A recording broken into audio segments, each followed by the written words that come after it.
So hi everyone, thank you so much for having me. My name is Antoine Damiens and I'm a postdoc fellow at McGill University in Montreal, Canada. So today I'm going to be talking about tiny ephemeral queer film festivals, archival research, and how it can help us think about the political project and the methodologies of festival studies. Just before we start, this intervention today is partly based on the first chapter of my book, LGBTQ Film Festival Curating Queerness, which just came out with Amsterdam University Press. Ta-da!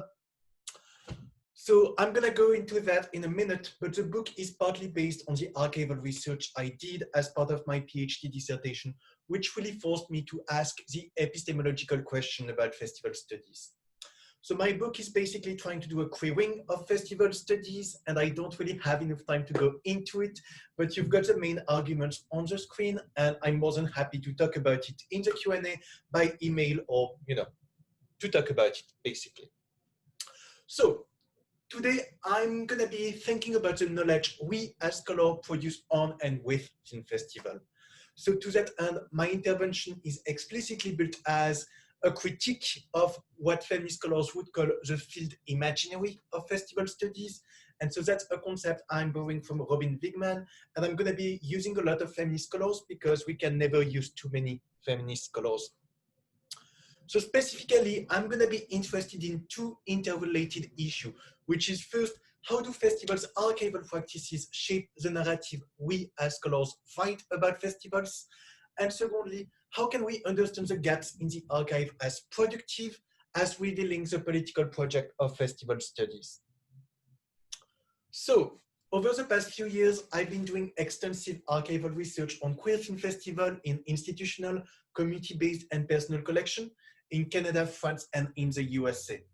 So quite a variety of archive. And I've been struck by the number of festivals which have been forgotten in traditional historical narratives and which oftentimes only exist as traces or ghosts in the archives, sometimes even as undated flyers. So that's what I'm calling the festivals that did not matter. And of course, some of them were quite important, so I don't mean to diminish them. For instance, I'm talking a lot in the book about French gay liberation film festivals organized in the mid-1970s. And these festivals, first of all, predate Frameline San Francisco, 1977, which is one of the oldest queer film festivals, but most importantly, helped changing censorship legislation in France. I'm also talking a lot about festivals organized in gay porn theaters in the early 1970s, and that's among the first ways of exhibiting queer cinema, so it's actually super historically significant, about festivals organized by independent theaters. And here my favorite example is the first American gay film festival organized in 1973, so super early once again by the Janus Theater in Washington, DC, which I used to confuse with the 1978 first gay film festival organized this time by the American Film Institute in DC. And so there was actually quite a bit of first gay film festival, and it's super funny to try to find out which one was which one and to not confuse them. Super important because it's a full chapter of my book about the history of gay and lesbian film studies through festivals organized by emerging scholars, film studies department, and gay student association. And so in the background, it's actually a festival organized by my PhD advisor in the mid-1970s.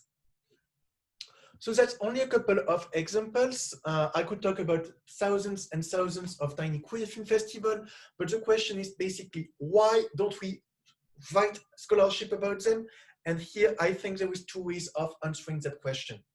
So the first has to do with archival policies, and the second with festival studies as a field of academic research. So I'm gonna go fast on archival policy because time, but I think as scholars, we need to interrogate the power dynamics at the heart of the archive. So I'm basically gonna be doing 5 bullet points, and I can talk more about them afterwards if you want, but beginning of explanation really. So the first one is that festivals oftentimes rely on what Schkeldy-Loist describes as precarious cultural work. And we all know that, but oftentimes it's a team of volunteers organized in a basement. And so documents have been lost or haven't been kept simply not because precarious volunteer work. Second explanation, some of these festivals have no connection to archives and to academia, and that's really true of festivals organized, for instance, in gay porn theaters. And here I really think as scholars, we need to think about why particular festivals are always talked about. And I have a tiny story about that. I went to Mix New York for the first time a couple of years ago. It's one of the most important queer film festivals. And after a screening, I was trying to talk to festival goers and to flirt with two boys. And the festival director spotted me. We started talking about my project. And the next day, I had a full set of catalogs. So Mix New York is actually quite conscious of the need to archive its history, partly because it was created by people who were part of ACT UP New York. And so with the idea of HIV/AIDS and archiving of the need to preserve the lives of people who were dying. So I'm not mentioning that to critique the festival. I love this catalog so much, but just to illustrate that some festivals have no connection and don't particularly want to be talked about, and other festivals are really keen on being archived and talked about, and we need to keep that in mind when we're doing scholarship. Third explanation, it has to do with the history of gay and lesbian archiving. And so here I don't have time to develop, but just like with a lot of minority archive, it's quite recent and archiving has been linked to particular social movements. So we need to keep in mind when an archive was created, the type of ethos it was created with, and why it's preserving particular documents and not others. Fourth explanation, it has to do with the organization of archival collection. Archive, by the definition, are about historiography, they organize knowledge. So oftentimes we need to think about why particular documents ended up in some folders and not others. It's quite important for archives that are organized in organizational file and subject files, because typically these two modes of organization do not correspond to tiny ephemeral festival. So lastly, we need to think about the material reality of archiving. Once again, a lot of community archives are run by volunteers. They don't have money, so documents can be lost or can be not classified, and we need to keep that in mind in a generous way. Okay, so second explanation, it has to do with the constitution of festival studies as a field of academic research.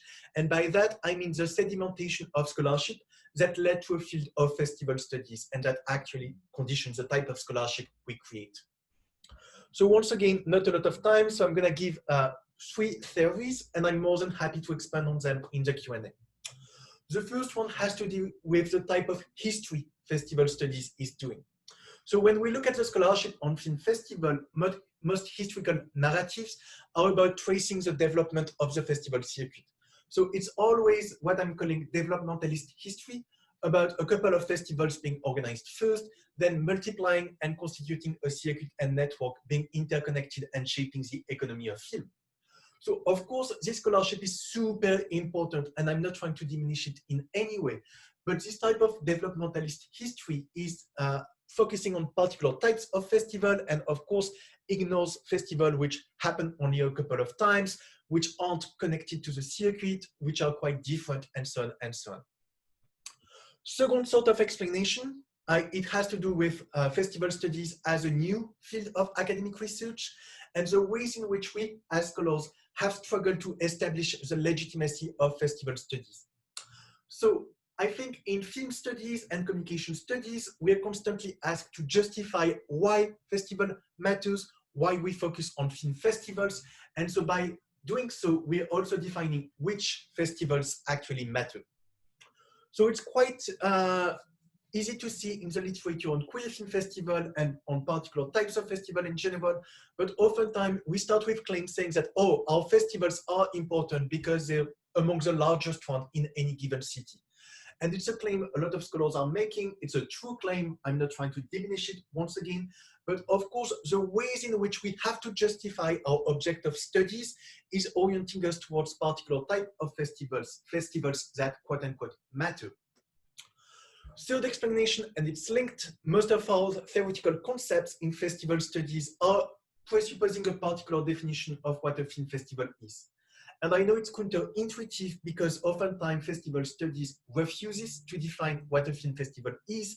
But if we look at notions such as the circuit, networks, and I'm taking these two because they're the most important ones, Of course, we have a particular definition of what a festival is, and we tend to focus on festivals that quote unquote fit the bill.